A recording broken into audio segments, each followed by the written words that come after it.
ಮೂಡಾಮಲ್ಲ ಯುದ್ಧ ರಾಜ್ಯದಲ್ಲಿ ತುಂಬಾ ಜೋರಾಗಿ ನಡೀತಾ ಇದೆ. ಈಗಾಗಲೇ ಮುಖ್ಯಮಂತ್ರಿ ರಾಜೀನಾಮೆ ಕೊಡಬೇಕು ಅಂತ ವಿಪಕ್ಷಗಳು ಗಟ್ಟಿಯಾಗಿ ಪ್ರತಿಭಟನೆ ಮಾಡಿದ್ವು. ಈಗ ಸಿದ್ದರಾಮಯ್ಯ ಬೆಂಬಲಿಗರ ಸರದಿ, ಪ್ರಮುಖವಾಗಿ ಅಹಿಂದ ಒಕ್ಕೂಟಗಳು ಹಾಗೂ ಹಿಂದುಳಿದ ವರ್ಗಗಳ ವೇದಿಕೆ ಸೇರಿದಂತೆ ಎಲ್ಲಾ ಹಿಂದುಳಿದ ಸಂಘಟನೆಗಳು ಇವತ್ತು ಬೆಂಗಳೂರಿನಲ್ಲಿ ಬೃಹತ್ತಾದಂತಹ ಪ್ರತಿಭಟನಾ ಸಭೆಯನ್ನ ನಡೆಸಿದ್ವು.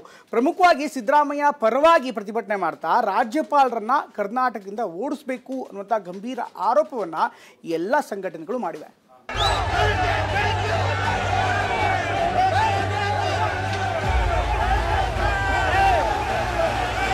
ಬಿಜೆಪಿ ಮತ್ತು ಜೆಡಿಎಸ್ನವರು ಏನು ಪಿತೂರಿ ಮಾಡ್ತಾ ಇದ್ದಾರೆ, ಸಿದ್ದರಾಮಯ್ಯನವರಿಗೆ ತೇಜೋವಧೆ ಮಾಡಬೇಕು ಅಂತ, ಅದರ ವಿರುದ್ಧವಾಗಿ ನಾವು ಸಿಡಿದೆದ್ದಿದ್ದೇವೆ. ಈಗಾಗಲೇ ಸಿಎಂ ಸಿದ್ದರಾಮಯ್ಯಗೆ ಸಚಿವರು ಶಾಸಕರ ಬೆಂಬಲ ಸಿಕ್ಕಿದೆ. ಹೈಕಮಾಂಡ್ ಕೂಡ ಬೆನ್ನೆಲುಬಾಗಿ ನಿಂತಿದೆ. ಇದರ ಜೊತೆಗೆ ಶೋಷಿತ ಸಮುದಾಯಗಳು ಕೂಡ ಸಿದ್ದರಾಮಯ್ಯಗೆ ಬೆಂಬಲಿಸಿ ಇವತ್ತು ಪ್ರತಿಭಟನೆ ನಡೆಸಿವೆ. ಬೆಂಗಳೂರಿನ ಮೆಜೆಸ್ಟಿಕ್ ಬಳಿ ಇರೋ ಸಂಗೊಳ್ಳಿ ರಾಯಣ್ಣ ಪ್ರತಿಮೆಯಿಂದ ಪ್ರತಿಭಟನೆ ರ್ಯಾಲಿ ನಡೆಸಲು ಮುಂದಾದರು.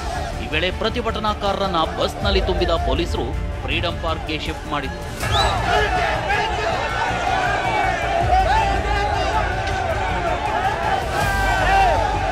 ರಾಜ್ಯದ ಜನ ಇವತ್ತು 136 ಜನರ ಶಾಸಕರನ್ನ ಆಯ್ಕೆ ಮಾಡಿದ್ದಾರೆ. ಇದು ಬಿಜೆಪಿಯವರಿಗೆ ಸಹಿಸಕ್ಕಾಗಲ್ಲ. 136 ಜನ ಶಾಸಕರು ಸನ್ಮಾನ್ಯ ಸಿದ್ದರಾಮಯ್ಯ ಪರವಾಗಿದ್ದಾರೆ. 5 ವರ್ಷ ಮುಖ್ಯಮಂತ್ರಿಯಾಗಿ ಸನ್ಮಾನ್ಯ ಸಿದ್ದರಾಮಯ್ಯ ಇರ್ತಾರೆ ಅಂತ ಹೇಳಿದ್ರೆ ನಮ್ಮ ಕೆಪಿಸಿಸಿ ಅಧ್ಯಕ್ಷರು, ನಮ್ಮ ಡಿಸಿಎಂ ಅವರು ಡಿ.ಕೆ. ಶಿವಕುಮಾರ್ ಹೇಳಿದ್ದಾರೆ. ಇತ್ತ ರಾಜಭವನಕ್ಕೆ ಮತ್ತೊಮ್ಮೆ ನಡಿಗೆಗೆ ಡಿಸಿಎಂ ಡಿ.ಕೆ. ಶಿವಕುಮಾರ್ ಕರೆ ನೀಡಿದ್ದಾರೆ.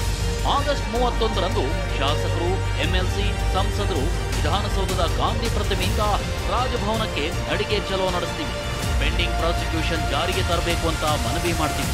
ಪಕ್ಷ ಎಲ್ಲಕ್ಕಿಂತ ದೊಡ್ಡದು, ಎಲ್ಲಾ ಶಾಸಕರು ಭಾಗಿಯಾಗ್ತಾರೆ ಅಂತ ಡಿಸಿಎಂ ಹೇಳಿದ್ದಾರೆ. ಕಾನೂನಿಗೆ ಗೌರವ ಕೊಡಬೇಕು, ಎಲ್ಲ ಇನ್ವೆಸ್ಟಿಗೇಷನ್ ಆಗಬೇಕು, ತಮ್ಮ ಸುಬಂಧದಲ್ಲಿರುವಂಥದ್ದಕ್ಕೆ ನಾವು ಕಾರ್ಯಮುಖರಾಗಬೇಕು ಅಂತೇಳಿ ನಾವು ಮನವಿ ಮಾಡಿಕೊಳ್ಳೋಕ್ಕೆ ನಾವೆಲ್ಲ ಬೆಂಗಳೂರಿನಿಂದ ವಿಧಾನಸೌಧದಿಂದ ಗಾಂಧಿ ಪ್ರತಿಮೆಯಿಂದ ರಾಜಭವನವರೆಗೂ ಹೋಗ್ತಾ ಇದ್ದೀವಿ. ಮೂಡಾ ಹಗರಣ ದಿನಕ್ಕೊಂದು ತಿರುವು ಪಡ್ಕೊಳ್ತಿದೆ.